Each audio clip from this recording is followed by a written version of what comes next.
tarde. Como a Sabrina falou, a TV Assembleia cumpre o seu papel social de TV pública e abre espaço para a democracia e a cidadania. A ordem das entrevistas foi definida por sorteio, com a presença dos representantes das chapas. Os candidatos responderão a temas sugeridos e livres, conforme as regras acordadas durante reunião entre a diretoria de comunicação da Assembleia e os representantes das chapas concorrentes. Todos os candidatos vão ter o mesmo tempo, 15 minutos no total, para responder aos questionamentos, sendo os 2 últimos minutos para considerações finais. Lembrando que, pelas regras da TV Assembleia, não é permitido ofensas aos adversários durante as respostas. Eu sou Natália Macedo e durante todos os dias de entrevista também teremos como mediador o Procurador-Geral da Assembleia Legislativa do Maranhão, advogado Tarcísio Araújo. O nosso primeiro convidado é o advogado criminalista Mozar Valdez. Boa tarde, candidato. O seu tempo de entrevista começa agora. É com você, Tarcísio. Boa tarde, Natália. Boa tarde, candidato Mozar. Satisfação, agradecimento a todos pela sua presença. Candidato, nesse mês de novembro agora, o Tribunal de Contas da União proferiu uma decisão considerando a OAB como órgão da administração indireta e por isso deverá prestar contas a ele. Como será o posicionamento da OAB Maranhão nesse sentido, na sua gestão? Eu acho que, primeiro eu queria dar meu boa tarde à jornalista Natália e ao meu colega nobre da advocacia, doutor Tarcísio. E no que tange a pergunta, eu acho e tenho certeza, aliás, de que lei é para se cumprir. Se o posicionamento do Tribunal de Contas tiver respaldo legal, a Ordem dos Advogados, seccional do Maranhão e todas as seccionais, inclusive o Conselho Federal, eles têm que cumprir a ordem legal. Se a ordem não foi legal, ninguém é obrigado, porque a Constituição diz que ninguém é obrigado a fazer ou deixar de fazer aquilo que não esteja prescrito em lei. Com relação à transparência da OAB, candidato, quais são os desafios para que a OAB seja mesmo uma instituição de fato e de direito transparente? E eu queria englobar mais uma pergunta nessa questão, com relação à estruturação da OAB, não só no interior, não só na capital, mas também no interior do estado. Quais são as suas propostas? Bem, a nossa chapa, nós passamos 8 meses estudando os problemas, né, porque nós vivemos uma crise na advocacia do Maranhão. Então nós fomos estudar durante 8 meses as crises e as soluções. Porque não adianta só a gente vir aqui e apresentar os problemas sem soluções. Então nós chegamos à conclusão que o problema da ordem ele é estrutural, tá certo? Nós temos que começar do zero, porque até as regras do Conselho Federal hoje são retrógradas. Por exemplo, a ordem hoje, na nossa opinião, ela não pode ser considerada a entidade mais democrática do país, apesar de que ela está sempre tomando a frente dos grandes problemas nacionais. Nós não temos uma eleição com 2 turnos. Nós não temos transparência na Ordem do Maranhão, por exemplo.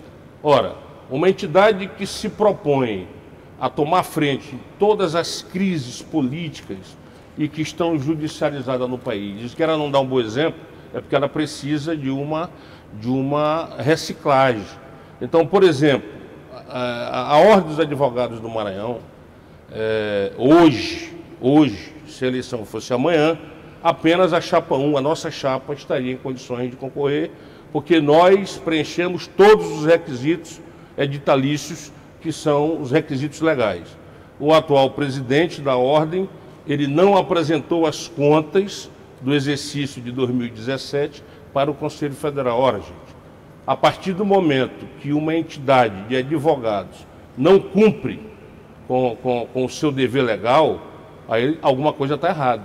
Então, nós temos que ter cuidado com essa transparência. Tanto que a nossa chapa propõe, pela primeira vez na história da advocacia, no primeiro dia útil da nossa posse, se eleito formos, nós vamos colocar o saldo. Os advogados precisam saber do Maranhão onde é que o seu dinheiro está sendo aplicado e a fonte de recebimento. E, historicamente, a Ordem dos Advogados do Maranhão nunca, não é só o atual presidente, não. Nós andamos pesquisando, nós estudamos os problemas da advocacia. Então, há 10 anos que eu estou aqui no Maranhão, há 10 anos eu não sei de onde vem o dinheiro da Ordem, a não ser das anuidades, e também da onde se a questão dos exames de ordem. Exame de ordem é caríssimo, são vários candidatos que participam desses exames, a gente não sabe quanto é que a ordem recebe. A gente não sabe aonde é que a ordem emprega esse dinheiro. Agora mesmo, nós estamos tendo um problema estrutural na sede da ordem, não sei se ela aguenta as primeiras chuvas fortes aqui no Maranhão, porque o atual presidente recebeu do Conselho Federal R$1.250.000 para proceder a essa reforma em 2017. E ele tentando potencializar a campanha dele e tentando inaugurar isso agora, ele não conseguiu. Então, talvez seja esse o motivo de ele não ter prestado contas. Com relação às suas propostas. Com relação às nossas propostas, nós vamos ter realmente uma administração transparente, com orçamento participativo e sempre chamando a Assembleia. A Ordem dos Advogados hoje é um colegiado, mas nós temos que chamar as Assembleias, a exemplo do sindicato, para colocar para o associado, para o inscrito, o que é que a Ordem tem de patrimônio, aonde é que a Ordem investe, eles é que tem que priorizar, tá certo? Eles é que tem que dar prioridade aonde o dinheiro da Ordem deve ser investido. Eu tive a oportunidade de andar 21 mil quilômetros, eu acho que eu fui o único candidato que fui em quase todas as comarcas do Maranhão e percebi que os advogados estão desinformados, os advogados estão perdidos porque não tem uma ordem que efetivamente trate dos seus problemas. O advogado precisa de proteção, principalmente do interior. O advogado ele precisa da defesa intransigente das prerrogativas, porque enquanto a advocacia não for livre, o advogado não tem condições de fazer uma boa defesa. E a defesa do cidadão, ela está prevista na Constituição. Mas nós temos um outro tipo de transparência, que é a transparência do judiciário maranhense. Eu tenho dados assustadores aqui que eu fui ver no portal de transparência. Eu vi algumas comarcas que estão prestes a cair, igual o prédio da OAB. Gente, nos últimos 3 anos, nós temos o FERJ, que é um fundo de reaparelhamento, né, e investimento tecnológico, que o tribunal tem de investir nos interiores. Por exemplo, em 2016, nós tivemos de fundo do FERJ cerca de 116 milhões. Em 2017, 117 milhões. Até setembro desse ano, 93 milhões. Gente, é milhão demais. Aí você chega na comarca, não tem juiz, não tem serventuário, não tem internet. Então, tudo isso, gente, é problema da Ordem dos Advogados. Que a Ordem dos Advogados, historicamente aqui no Maranhão, eles são sempre do compadrio, eles não gostam de levar insatisfação para o judiciário. Eu não quero dizer que nós somos uma chapa de embate, nós somos uma chapa de diálogo, mas nós temos que fiscalizar e saber se esses recursos estão sendo aplicados, porque o que mais os advogados reclamam no interior do Maranhão, jornalista, é sobre a morosidade da justiça. Eu costumo dizer que quando as decisões chegam aqui, vão para o túmulo, porque um processo não dura menos do que 10 anos aqui no Maranhão. Tá certo? Então nós temos que combater efetivamente esse tipo de problema. Dentre várias propostas, vários temas que o senhor tocou, a questão desse posicionamento, do enfrentamento ao Poder Judiciário. Esse ano de 2018, o senhor teve um episódio, inclusive lá no fórum, juntamente com outros advogados. No ano de 2017 também, outro episódio no Tribunal de Justiça de enfrentamento. Esse posicionamento, ele acaba criando barreiras, não ocasiona a criação de barreiras ainda maiores pelo Poder Judiciário em relação aos advogados, prejudicando, ou o senhor entende que essa é a postura que deve ser adotada mesmo pela ordem, no sentido de garantir as prerrogativas e, enfim, garantir todos os demais os necessários para os advogados? Advogado, quando a gente fala de enfrentamento, a gente fala de enfrentamento jurídico. O problema é que aqui no Maranhão, o judiciário e muitas autoridades e muitas instituições estavam acostumados a que suas decisões não foram contestadas. Nós temos decisões equivocadas desse Tribunal de Justiça e de juízes de base. Nós temos decisões equivocadas na Polícia e do Ministério Público. Eu sou presidente do Sindicato dos Advogados do Maranhão e a nossa postura é diferente da ordem. Nós discutimos entre advogados a questão do judiciário das decisões. Por que não? Porque tem gente que era para estar preso e está solto, tem gente que era para estar solto e está preso. Nós não temos um judiciário transparente, todo mundo sabe disso no Maranhão, mas todo mundo tem medo de dizer. E eu tive coragem de dizer e de enfrentar isso. Agora, eles não gostam disso. Não estou aqui generalizando. Nós temos uma justiça que trabalha pouco, que produz pouco. Você vai no interior, e eu coloquei agora na minha campanha, várias comarcas sem juiz na sexta e na segunda. Por que juiz só trabalha aqui no Maranhão o dia que ele quer? Por que ninguém reclama sobre isso? Por que a gestão, o presidente do tribunal, ou esse ou o anterior, ou de 10 anos atrás, não toma uma providência? Então, acabam que os processos ficam todos lá na prateleira, e agora com o PJE, que é o Projeto Judicial Eletrônico, piorou. E como os processos estão sendo engarrafados lá dentro do computador. E como a ordem vai poder contribuir?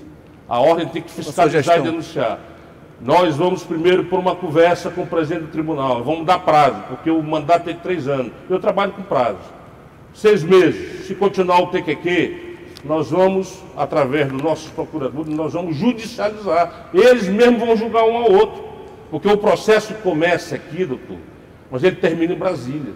Nós queremos saber, não só do judiciário, que vai julgar o judiciário, do CNJ, se o juiz pode trabalhar o dia que ele quer. Se o juiz não tem que produzir sentença, produzir decisões. Se alguns juízes podem vender sentença. Se isso é legal. Porque aqui tem compra de sentença no Maranhão, todo mundo sabe. Mas ninguém tem coragem de dizer, e eu tenho coragem de dizer, porque eu sou advogado. Meu grupo é de advogado, nós não somos lobistas. Ainda em relação a...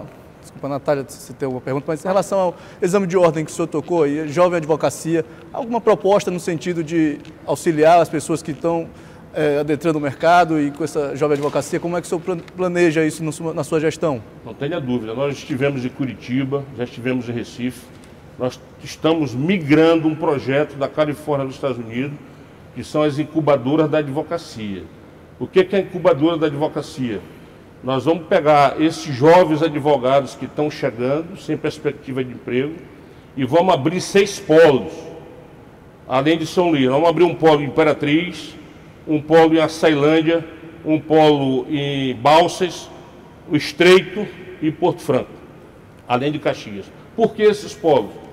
Porque, vendo a questão da economia, o Maranhão, ano passado, foi o estado que mais cresceu no Brasil, a ponto de superar o Brasil.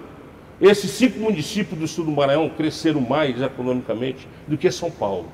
E lá, a vocação é o agronegócio. Nós não temos advogados do agronegócio no Maranhão. Nós não temos advogado portuário, nós não temos advogado marítimo. Nesse momento aqui no Porto de Itaqui, são 10 a 15 idiomas que estão sendo falados, por causa da vocação. Nosso porto é um dos mais importantes do mundo, mas nós não temos advogados especializados nessa área, na área de internet, na área de solo. Então está tendo uma invasão de advogados de fora, porque esses campos são rentáveis. Então o que nós vamos fazer?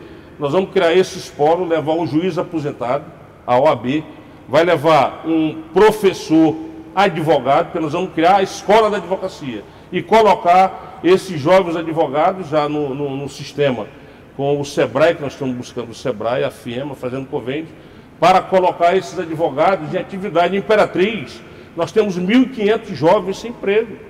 Mas por quê? Porque esses jovens advogados, que chegam em torno de 800 por ano, eles vêm para o campo saturado, eles vão ser criminalistas, eles vão ser advogados de família, eles vão ser trabalhistas, e nas áreas não congestionadas, nós não temos profissionais. Então, a OAB, historicamente, também nunca tratou disso. Nós temos que buscar emprego e renda para os advogados.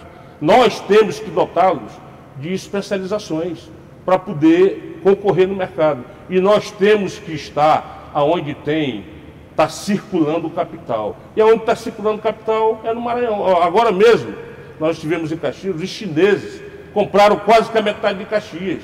Mas não tem ninguém que trate aqui no Maranhão de direito estrangeiro, porque há uma limitação para a compra de terras. Agora, então, tem a questão, só para encerrar, doutora, jornalista, nós temos a questão do COFINS, a questão do direito tributário aplicado no agronegócio, na agroindústria, e nós não temos advogado, porque o gaúcho, quando ele chega aqui no Maranhão, ele faz a parceria rural, mas ele traz o advogado dele. Mas o nativo que faz a parceria, ele não tem quem lhe dê a assistência jurídica. E hoje o Maranhão é um dos grandes celeiros e vai ser futuramente, né, um dos estados mais importantes da América.